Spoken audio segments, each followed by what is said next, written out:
श्रीराम. प्रपंच देवाचा मानून करावा.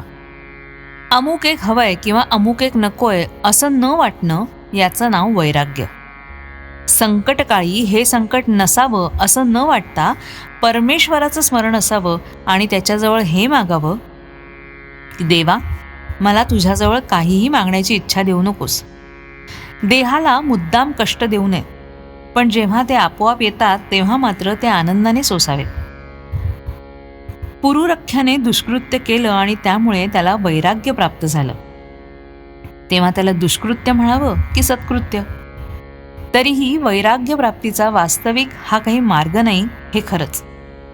आपण शास्त्राविरुद्ध कर्म करू नये आणि दुसऱ्याने केलं तर नावं ठेवू नये. न जाणो परमात्म्याची इच्छा असेल तर त्यातूनच चांगलं होण्याचा संभव आहे. प्रपंच मिथ्या मानावा आणि जो मिथ्या तो बरा असं वाटण्यात काय अर्थ? तो जसा असेल तसा असू द्यावा. नाटकात नट जसं काम करतो त्याप्रमाणे प्रपंचात आपण आपलं काम करावं. तुमचा परमार्थही तुमच्या स्वाधीन नाही. सद्गुरूच तो तुमच्याकरता करत असतात, तेव्हा तुम्ही कशाचीही काळजी करू नये. जे होईल त्यात आनंद मानत राहावं. सद्गुरू दर्शनानं पूर्वकर्म पाप जळून जातं. तुमची पुढची काळजी सद्गुरू घेतात, तेव्हा पाठीमागची आठवण काढीत बसू नये आणि काळजी करू नये. समाधानात आणि आनंदात असावं.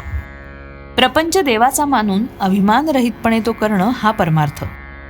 परमेश्वराचं स्मरण ठेवून तोच करताय असं मानणं आणि सर्व काही त्याच्याकरता करणं म्हणजे देवाला अर्पण केल्यासारखं आहे.